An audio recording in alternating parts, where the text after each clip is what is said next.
నమస్తే నేను మీ కుప్ప పద్మిని ఇన్నాళ్ళు మీ సపోర్ట్ ని నాకు అందిస్తూ మీ ప్రేమని నాకు అందిస్తున్న ప్రతి ఒక్కరికి కృతజ్ఞతలు ఇప్పుడు చూడబోతున్న ఈ వీడియో కూడా ఖచ్చితంగా మీకు ఉపయోగపడుతుంది లైక్ షేర్ అండ్ సబ్స్క్రైబ్ చేసి మీ ఇష్టాన్ని అలాగే మీ సపోర్ట్ ని నాకు అందించండి అలాగే ఈ వీడియో పట్ల మీ అభిప్రాయాన్ని కమెంట్ సెక్షన్ లో కమెంట్ చేసి నాకు తెలియజేయండి నమస్తే వెల్కమ్ టు అవర్ ఛానల్ నేను పద్మిని ప్రస్తుతం పాటు ప్రముఖ ఆధ్యాత్మికవేత్త వాస్తు జ్యోతిష పండితులు లలిత ఉపాసకులు వాస్తు జ్యోతిష శిక్షణ నిపుణులు బ్రహ్మశ్రీ నానాజీ పట్నాయక్ గారు మనతో పాటు మాట్లాడతాం సార్ నమస్తే సార్ సార్ చాలా మంది కంప్లైంట్ ఏంటి అంటే మాకు డేట్ ఆఫ్ బర్త్ లేదండి టైమ్ ఆఫ్ బర్త్ లేదు కరెక్ట్ గా తెలియదు ఉంది కానీ అది కరెక్టో కాదో అన్న సంశయం ఉంది ఇట్లా చెప్తూ ఉంటారు కదా అయితే రకరకాల అంటే జాతక చక్రం లేని వాళ్ళకి రకరకాల పద్ధతుల్ని అనుసరించి ప్రెడిక్షన్స్ అనేది అందిస్తుంటారు ప్రశ్న లగ్నం ఒకటైతే ఇంకేమైనా ఉన్నాయా పద్ధతులు మీరైతే దేన్ని అనుసరిస్తారు సార్ అంటే ఒకటండి ఇప్పుడు వాళ్ళ జాతకం లేదు వాళ్ళు ఎప్పుడో పుట్టారు అప్పట్లో ఒక 50 ఏళ్ళ క్రితం రాయలేదు అనుకో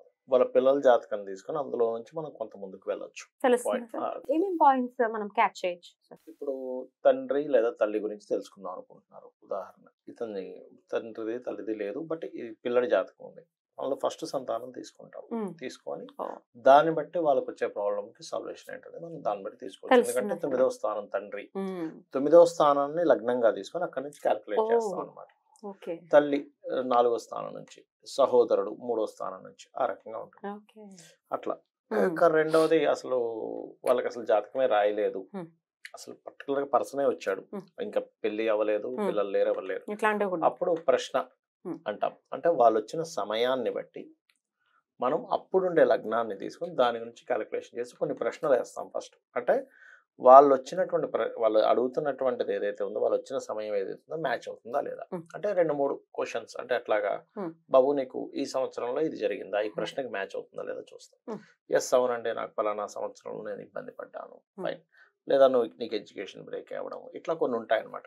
ఫర్ ఎగ్జాంపుల్ చెప్పండి సార్ ఇప్పుడు ఆయన అడిగిన ప్రశ్న ఏ కుజహోరలోనో అడిగారు అదే పోనీ కుజ లగ్నం అంటే వృశ్చిక లగ్నం కానీ మేష లగ్నంలో కానీ అడిగారు అప్పుడు ఎట్లాంటి డౌట్స్ తో వాళ్ళు వచ్చినారు ఇప్పుడున్న ప్రశ్న తీసుకుందాం బహుశా ఇప్పుడు వృశ్చికంలో అడిగారు అనుకున్నాం ఇప్పుడు కుజుడు ఎక్కడ ఉన్నాడు నీచంలో ఉన్నాడు నీచంలో ఉన్నాడు అప్పుడు ఫస్ట్ అడగాల్సిన ప్రశ్న ఏమిటి బాబు నువ్వు హైయర్ ఎడ్యుకేషన్ కి వెళ్దాం అనుకుని మిస్ అయింది కదా బికాస్ ఆఫ్ 9,000 హైయర్ ఎడ్యుకేషన్.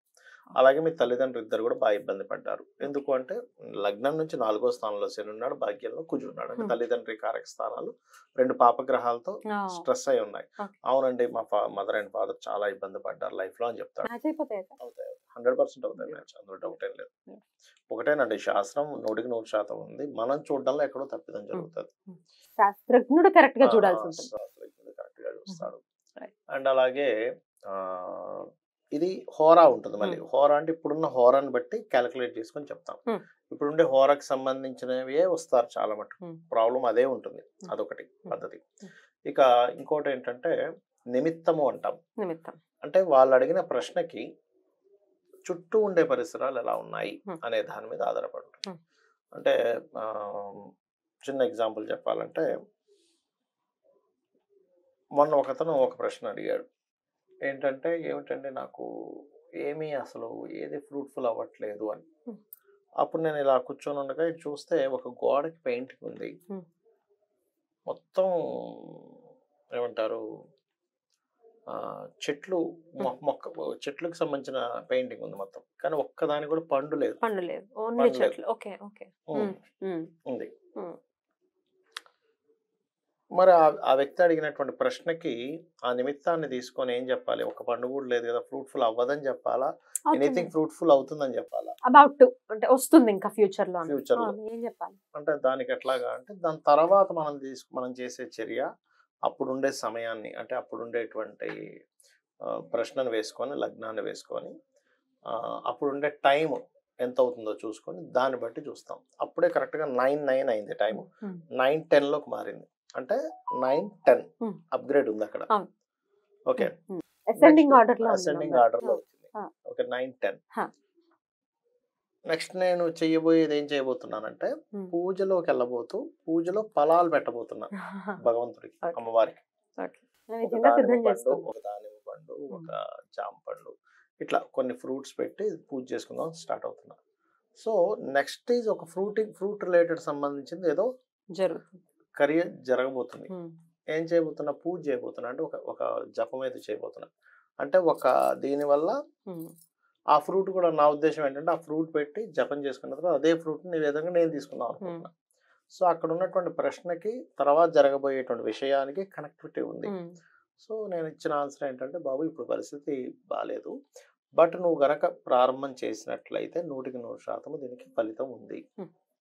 అలా కాకుండా ఉదాహరణకి ఇప్పుడు అక్కడ అది జరిగింది. నేను ఎవరినో పంపించాను. పళ్ళు తెమ్మని పంపించాను ఉదాహరణకి. అంటే సేమ్ ప్యాటర్న్ ఇంకో దానికి వెళ్దాం.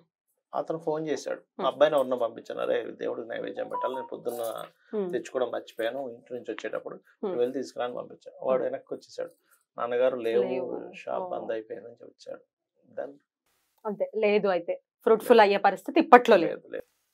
అట్లా నిమిత్తాన్ని వాడి చెప్తాను బాబాయ్. బట్ దీనికి చాలా బ్రెయిన్ ని వాడాల్సి అంటే చాలా ఇది నిమిత్తం ఎప్పుడు మన మీద పనిచేస్తుంది అంటే ప్రకృతితో ప్యూర్ గా ఉంటే పనిచేస్తుంది. ప్యూర్ గా ఉండడం అంటే హార్ట్ఫుల్ గా ప్యూర్ గా ఉండాలి, ఆలోచన విధానంలో ప్యూర్ గా ఉండాలి.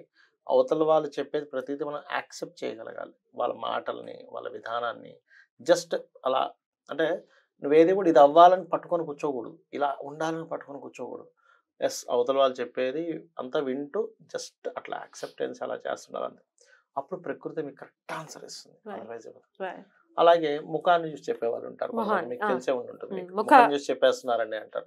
వాళ్ళు ఫేస్ రీడింగ్ అంటారు. వాళ్ళు ఎలా చెప్తారు అంటే దీన్ని నవగ్రహాలకు ఆపాదిస్తారు ఈ ఫేస్ ని. అంటే ఎట్లాగా దీన్ని బుధుడు, చెవులు నుదురు బుధుడుగా తీసుకుంటారు. ఇవి బాగా ఉన్నాయి, రైట్, నువ్వు వ్యాపారంలో బాగా కలిసి వస్తుంది అని చెప్పేస్తారు. ఇట్లా చెవులు ఇలా ఎలిఫెంట్ బాగా తెలివైన వ్యక్తివి నువ్వు వ్యాపారంలో బాగా కలిసి వస్తుందని చెప్తారు. నుదురు చాలా పెద్దగా ఉండి ఇలా ఉందంటే. అలా కాదు, కొంతమందికి చూడండి భూముల ద్వారా ఇబ్బంది పడ్డము, కలిసి రాకపోవడం ఇట్లా జరిగింది, లేకపోతే మీ ఫాదర్ ఆస్తిని పోగొట్టుకున్నాడు ఇవన్నీ చెప్తారు. కొంతమంది చూసి ఐబ్రోస్ చూసి చెప్తారు. ఐబ్రోస్ ఏదైనా డిస్టర్బ్ అయ్యాయి, లేదా ఐబ్రోస్ చాలా బాగున్నాయి బాబు, నువ్వు ఫ్యూచర్ లో మంచి ల్యాండ్స్ కొంటావని చెప్తారు.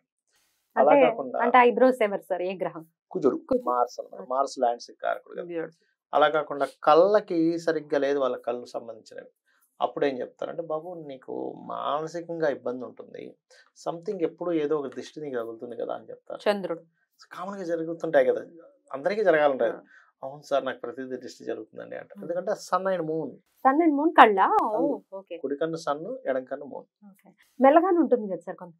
మెల్లకన్ను ఉంటుంది. మెల్లకన్ను ఉన్నప్పుడు ఏంటంటే వాళ్ళకి ఆకస్మికంగా కొన్ని లైఫ్ లో కొన్ని కలిసి వస్తాయని చెప్పారు. Good sign. Good sign, right.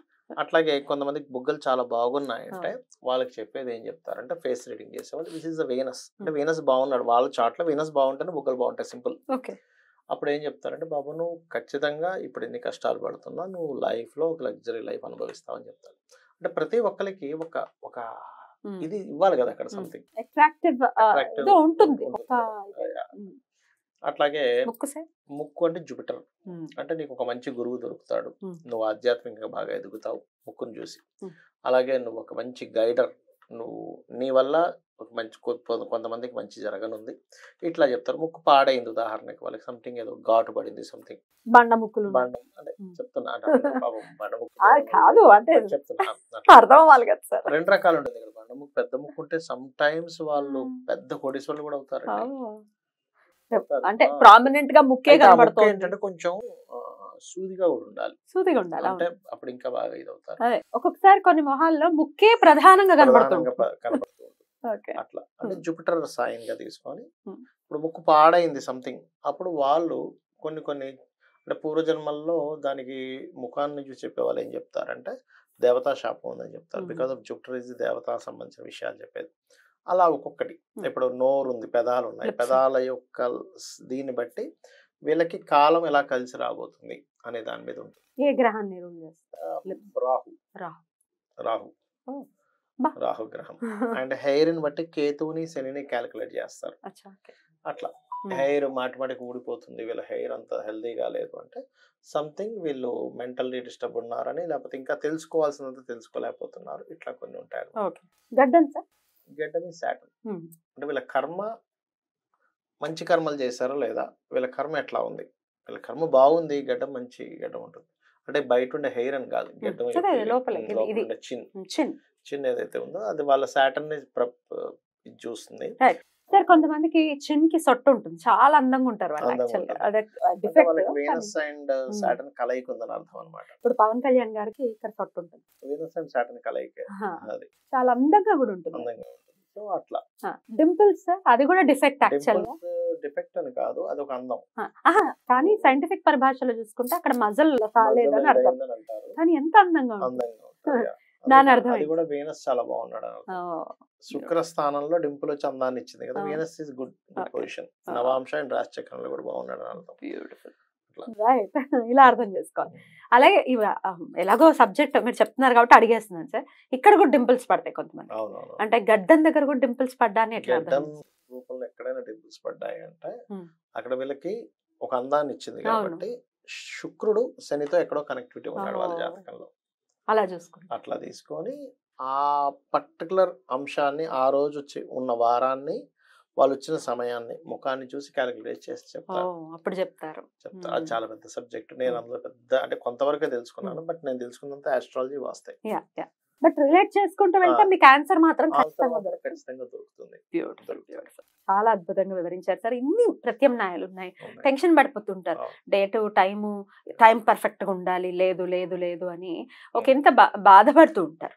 లేదు ఇంకా బోల్డ్ అని ఉన్నాయి ప్రత్యామ్నాయాలు. ఒకటే ఇక్కడ ఏంటంటే మన జాతకం ఇలా ఉంది, ఈ ఇబ్బంది పడుతున్నాను, లేకపోతే నేను ఈ పని చేశాను ఇబ్బంది పడుతున్నాను, లేకపోతే ఈ డెసిషన్ తీసుకుని ఇబ్బంది పడుతున్నాను అనేది ప్రతి ఒక్కరికి ఒక లైఫ్ లో ఒక జర్నీ వెళ్తూ ఉంటుంది.